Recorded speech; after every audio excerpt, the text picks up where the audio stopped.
Olá, pessoal. É um grande prazer estar aqui com vocês. Meu nome é Suzana Andrade e hoje nós vamos falar sobre um tema que é bastante discutido, né? Que é sobre a reencarnação. Alguns acreditam, outros não acreditam. E nós que somos espíritas, nós acreditamos, né, na reencarnação, na vida após a morte, na pluralidade das existências. E a reencarnação é possível provar quando a gente pensa, né, na doutrina espírita, nos 3 pilares, que é ciência, filosofia e religião. Quando nós começamos a questionar, a nos questionarmos sobre a nossa existência, sobre a desigualdade que nós percebemos ao nosso redor, sobre algumas pessoas, né, que nascem com algum problema físico, outros não, sobre Deus, né, a existência de Deus. E se a gente fala tanto que Deus é um Pai de amor e bondade, se a gente acredita tanto, né, no poder de Deus, na justiça divina, é impossível a gente imaginar essa justiça sem a reencarnação. A reencarnação é a chance que Deus está nos dando, né, de corrigir os erros do passado.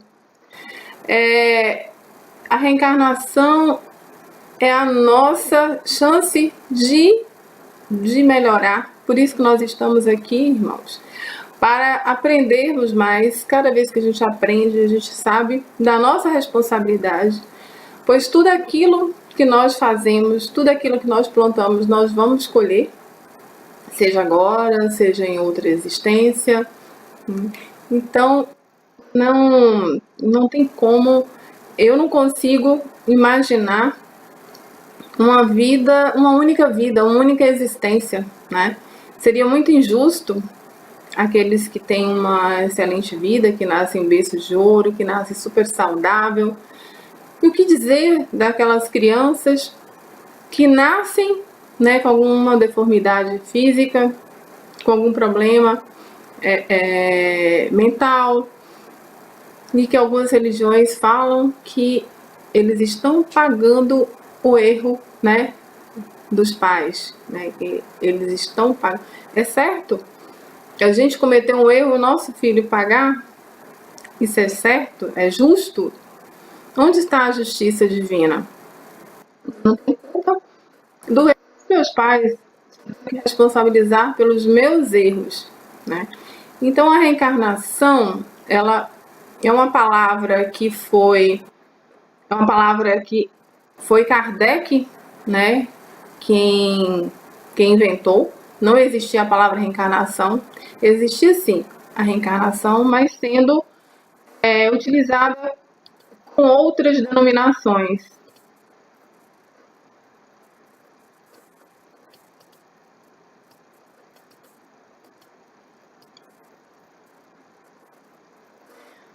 Percebido pelo homem desde suas mais antigas civilizações. A prova disso está no texto encontrado pelo pesquisador da história do Egito, Picone Chiodo, cerca de 3.000 anos antes de Cristo. Antes de nascer, a criança viveu, e a morte não é o fim. A vida é um evento que passa, como o dia solar que renasce.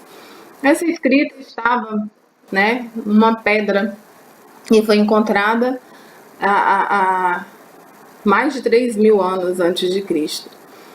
E nós conhecemos, quando estudamos o livro dos Espíritos, a gente encontra a palavra metempsicose. E essa palavra, ela foi introduzida pelos hindus há 1.300 anos antes de Cristo. Só que ela significa o quê? Ela significa reencarnação em animais, até mesmo em vegetais. E outra palavra que é sinônimo da reencarnação, né, que é o retorno do espírito no corpo humano, é a paligenesia, que foi uma palavra que surgiu na Grécia Antiga. Bom, no Livro dos Espíritos, na questão 171, Kardec comenta em que se funda o dogma da reencarnação: na justiça de Deus e na revelação, pois incessantemente repetimos: um bom pai deixa sempre aberta aos filhos uma porta do arrependimento. A razão não diz que seria injusto privar para sempre da felicidade eterna aqueles cujo melhoramento não dependeu deles mesmos? Todos os homens não são filhos de Deus? Somente entre os homens egoístas é que se encontra a iniquidade, o ódio implacável e os castigos sem perdão. Isso aí encontramos no Livro dos Espíritos, onde fala da justiça de Deus, né? Da justiça divina, o qual o nosso Pai, ele sempre vai deixar uma oportunidade, né, para que a gente conserte os nossos erros. Assim que nós fazemos com os nossos filhos, quando eles cometem algum erro, nós nos damos a oportunidade, nós estamos ao lado deles para poder ajudá-los, né, a corrigir aquele erro, que não basta ser apenas punitivo, como algumas crenças mostram o Deus como um Deus punitivo, né, o qual as pessoas têm medo, acham que eu vou fazer porque Deus vai castigar, porque, né, Deus fica com raiva, porque Deus... Não, Deus é o melhor pai que nós podemos ter. É um pai que sabe perdoar, é um pai que vai estar dando oportunidade pra gente. E muitas vezes, né, às vezes nas nossas orações, como a gente às vezes ouve alguém falar, fala assim: ah, Deus, eu canso, vocês falam que a oração, né, é o momento mais próximo da gente estar, né, conversando com Deus. Ouve sim, quando a gente acredita, mas a gente precisa ter fé, né? Então, ele dá sim, ele dá oportunidade. O médium, ele é meio amargo, é igual os nossos filhos quando tá doente, a gente não dá um remedinho que eles não gostam, mas para quê? Para que depois eles possam melhorar. Então, muitas vezes, aquilo que a gente está passando, aquela dificuldade, aquela doença, é um aprendizado pra gente, que no momento a gente não entende, mas que depois a gente vai entender. Encontramos, né, a reencarnação no Evangelho, quando a gente vê a palavra lá, nascer de novo, né? Jesus respondeu: em verdade, digo-te, ninguém pode ver o reino de Deus se não nascer de novo. Disse Nicodemos: como pode nascer um homem já velho? Pode tornar a entrar no ventre da mãe para nascer segunda vez? Torquiu-lhe Jesus: em verdade digo-te, se um homem não renasce da água e do Espírito, não pode entrar no reino de Deus. O que é nascido da carne é carne, o que é nascido do Espírito é Espírito. Não te admires que eu te haja dito ser preciso que nasças de novo. O Espírito sopra onde quer e ouves a sua voz, mas não sabe de onde vem, onde vai. O mesmo se dá com todo homem que é nascido do Espírito. Respondeu-lhes Nicodemos: como pode isso fazer-se? Jesus lhe observou: pois que és mestre em Israel e ignoras estas coisas? Digo-te em verdade, que não dizemos senão o que sabemos e que não damos testemunho, senão do que temos visto. Entretanto, não aceita o nosso testemunho. Mas, Se não me credes quando vos falo das coisas da terra, como me crereis quando vos falo das coisas do céu? João, capítulo 3, versículo 1 a 12. No Evangelho segundo o Espiritismo. Quando Jesus fala com Nicodemos sobre o entendimento dele em relação à reencarnação, a nascer de novo, Nicodemos, que era uma pessoa instruída, como ele fala, és mestre em Israel, ignoras tal coisas. Então, a gente percebe que naquele tempo Jesus falava por parábolas e hoje a gente consegue entender. Mas até hoje, quando nós falamos, quando a gente mostra essa passagem, muitas pessoas não entendem. Então a gente tem que agradecer a Deus por termos esse conhecimento, sabermos da nossa responsabilidade. Não estou aqui para criticar nenhuma religião, mas seria muito fácil a gente cometer vários erros e no final da vida a gente falar: eu aceitei Jesus, eu acredito que Jesus vai voltar e vai salvar todos nós e pronto. E acabou. Eu acho que onde está a justiça, a justiça divina? E aquelas pessoas que sempre praticou o bem, pessoas que tiveram uma vida boa, ou aquelas que sempre sofreu a vida toda, crianças que nasceram com doenças terríveis, ou fogo selvagem mesmo que a criança já nasce sentindo dores terríveis. Então, onde estaria essa justiça? A gente fala da reencarnação, é a maneira mais fácil da gente entender. O Espiritismo foi... Eu comecei a conhecer o Espiritismo justamente por isso, porque coisas que aconteciam que eu não... Um momento que eu cheguei a não acreditar mesmo na existência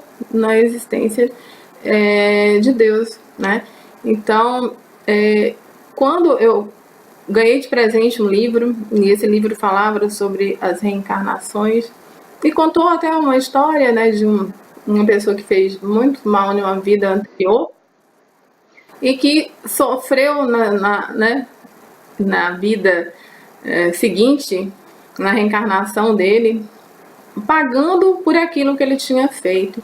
Então, quando eu comecei a ler, aí eu falei, não, eu acho que isso explica, Isso explica todas as diferenças, explica todos os sofrimentos. E não... Aí o Espiritismo, a beleza do Espiritismo é essa, que além da gente encontrar a passagem da reencarnação no Evangelho, nós também vamos encontrar também na ciência. Outra passagem do Evangelho que fala sobre a reencarnação.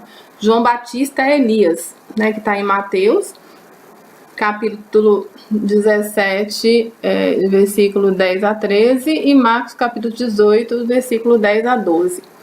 É a passagem mais contundente, onde Jesus afirma com todas as palavras que João Batista é, na verdade, a reencarnação do profeta Elias.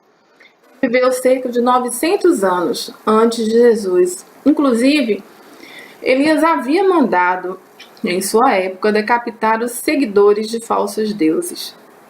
João, por sua vez, 900 anos mais tarde, foi decapitado. Ou seja, é a lei de ação e reação, que atinge a todos nós, inclusive aos grandes profetas da humanidade. Eu me lembro que, estudando num grupo de estudo, uma passagem dessa falando assim, a lei da ação e reação.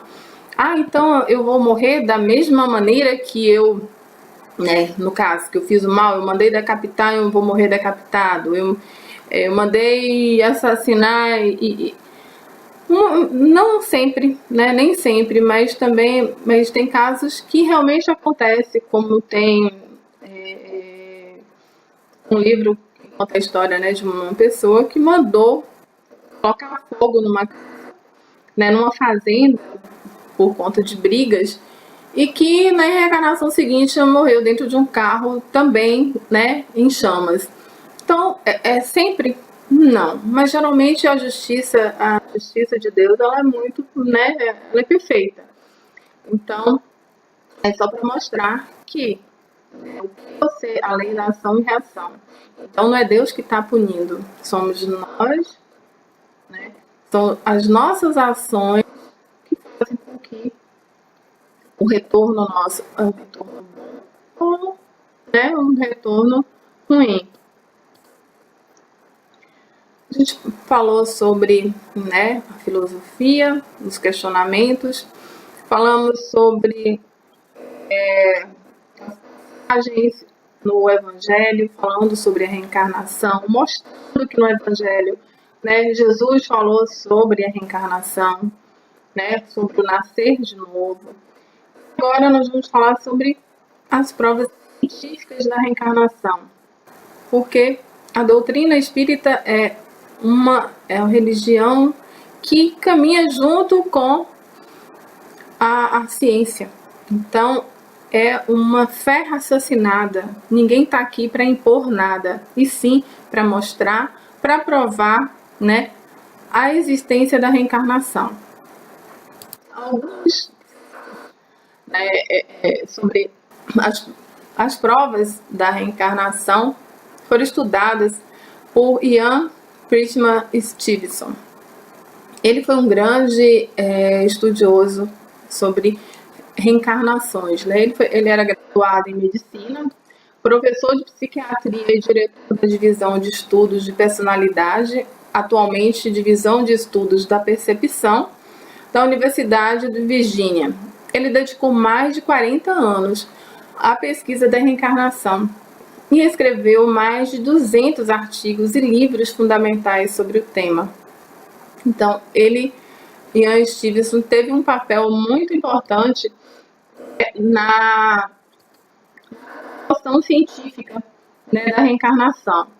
Em 1961, o ponto de partida foi a monografia dele, The Evidence for Survival from Claimed Memories of Former Incarnations.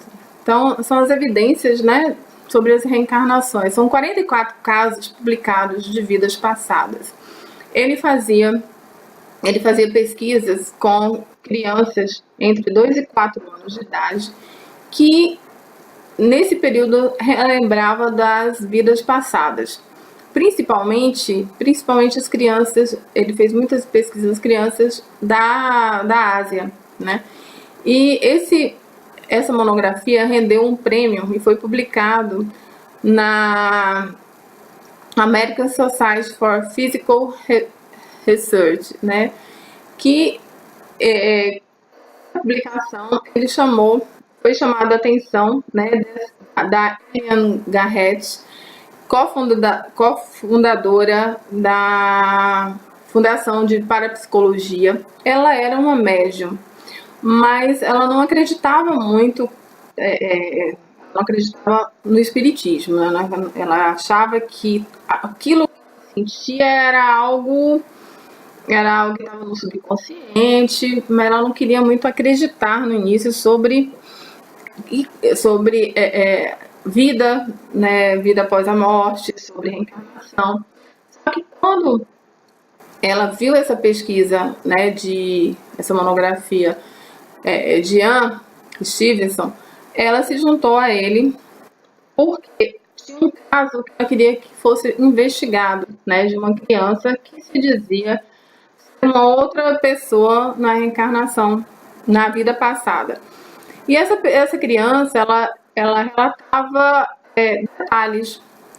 E aí ela chamou o Ian Stevenson para fazer, né, para confrontar as colocações da criança. E ele foi junto com ela. O menino, ele narrou onde ele morava, a cor da casa. E eles foram lá, e quando chegaram lá, realmente a casa tinha sido pintada, mas anteriormente a casa era da cor que a criança falou, que era amarela. falou o nome de todas as pessoas, né, envolvidas. Então, assim, ela começou, a partir daí, ela começou a acreditar, né? Começou a acreditar na possibilidade da encarnação. Como acontece hoje, né? São tantas evidências e que são colocadas, mas em pessoas que não querem acreditar. Não é porque não tem prova, né? Mas não querem mesmo acreditar. Uma pessoa que foi muito importante foi o Chester Carlson. Foi o inventor da máquina Xerox, né? Ele passou a fazer doações anuais para as viagens e, ao morrer em 1963, ele deixou mais de $1 milhão para a Universidade da Virgínia criar uma cátedra de psiquiatria a ser ocupada por Stevenson e mais de $1 milhão para ele continuar sua pesquisa. Foi com esse dinheiro que o pesquisador criou a divisão de estudos da personalidade, o único departamento acadêmico no mundo voltado para o estudo da reencarnação, da experiência de quase-morte e outros fenômenos paranormais. Inclusive, né, o Carlson, ele chegou a fazer algumas viagens, né, com Ian Stevenson.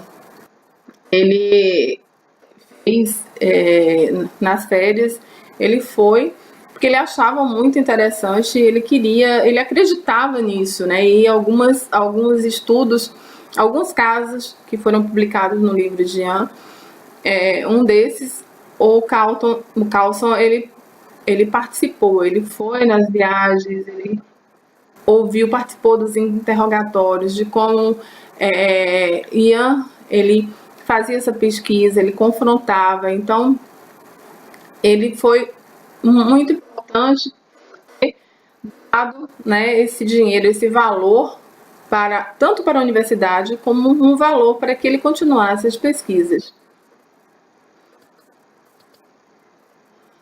Esse livro, 20 Casos de Reencarnação no Brasil, né, é um livro bastante interessante, onde tem falando dos casos que ocorreram aqui mesmo, e no Brasil, sobre a reencarnação.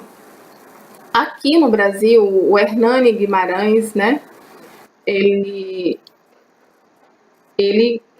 seguia, ele foi um seguidor de Ian Stevenson, ou seja, ele seguia os métodos, né, de pesquisa de Ian Stevenson, e ele fez esse livro, né? Esse livro é de autoria dele, os 20 casos, né, sugestivos de reencarnação no Brasil. Ele era engenheiro e psicobiofísico, então foi ele que introduziu a metodologia para o estudo, né, desses casos. E a Stevenson também colocava nos seus livros, ele colocava casos sugestivos de reencarnação. Por quê? Porque ele já recebia muitas críticas, né, daquelas pessoas que não acreditavam de jeito nenhum na reencarnação. Então, para amenizar um pouquinho, ele colocava casos sugestivos. Mas quem tiver a oportunidade de ler vai perceber que não tem nenhuma mentira naquilo ali, né? Criança de 2 a 4 anos é o período que as crianças se lembravam mais da época, das suas vidas passadas. Quando chegava a 7, 8 anos, começava já a esquecer, né? Então, como uma criança de 2 a 4 anos, você pega uma criança ali, né, 3 anos de idade, e ela te fala tudo, com todos os detalhes da vida de uma outra pessoa. E você vai naquele lugar e você descobre que existiam aquelas pessoas, os objetos, era na maneira de agir, como era a personalidade de cada um. Então, realmente, livros que são relatos que quem puder estar lendo é muito interessante. Eu coloquei aí Minha Vida na Outra Vida, porque é um filme que já passou, né, e está disponível na internet. É Minha Vida na Outra Vida, que conta a história de de uma mulher, né? Aí você tem aí as duas, a Mary e a Jenny. A Jenny, ela começa, aí já é um caso assim, que foge um pouquinho, porque geralmente a lembrança, ela tá muito mais aguçada de 2 a 4 anos. Só que a Jenny, ela adulta, ela tinha sonhos recorrentes, né, da vida de uma outra mulher e ela se sentia como se fosse ela realmente, a Mary.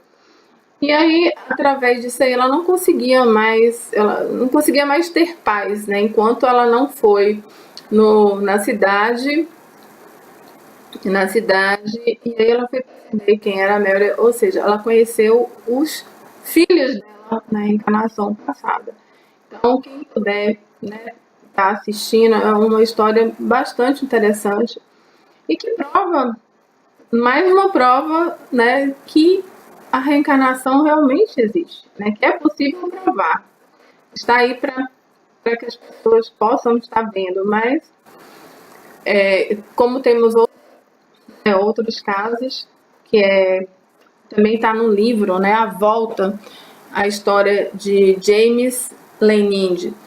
Essa criança que está aí, né, que nasceu 10 de abril de 1998, ele, nessa faixa etária realmente de 2 a 4 anos, ele tinha pesadelos, ele começou com pesadelos terríveis, né, falando, né, que o avião estava pegando fogo, que tinha um rapaz que estava dentro, que não ia conseguir salvar, então ele tinha terríveis, ele acordava à noite gritando em pânico. E aí os pais começaram a se preocupar, porque, né, um pesadelo tão terrível, ele acordava muito, muito assustado, né, e gritava muito. E aí ele foi, com o passar do tempo, iam perguntando a ele começou a falar do sonho, que era ele. E aí as pessoas não acreditavam, claro, né? Uma criança com 3 anos de idade falando sobre isso, só que o pai dele ficou impressionado. Desde pequeno ele gostava muito de avião. E teve uma exposição que o pai levou o James, que por sinal tinha o mesmo nome, né? Da sua antiga vida, da sua vida passada, ele levou e ele descrevia, era impressionante como ele descrevia o avião, todos os detalhes do avião. Então as pessoas começaram a ficar impressionadas. E aí ele foi contando que ele estava no avião, que ele havia morrido durante na Segunda Guerra Mundial. E começou a mãe, a André, ela começou a questionar, né, para o filho, fazia perguntas, né, sobre o sonho, e ele contava, e aí até ele falar o nome de um colega dele, né, que havia sobrevivido. E os pais começaram a procurar, encontrou esse amigo, estava vivo, levou o James até esse amigo, a irmã também do James Houston, né, que havia morrido na Segunda Guerra, com os detalhes que a criança falou, ela falou, não tem como não ser ele realmente, porque são detalhes que somente o James sabia. É um livro bastante interessante e que os pais dele, né, os pais não queriam acreditar, porque os pais dele eram, se não me engano, eram protestantes, então não queria aceitar isso. Mas, né, depois com a comprovação do que ele falava, que ele narrava, o que ele tinha sobre os caças, né, sobre o avião, sobre os porta-aviões.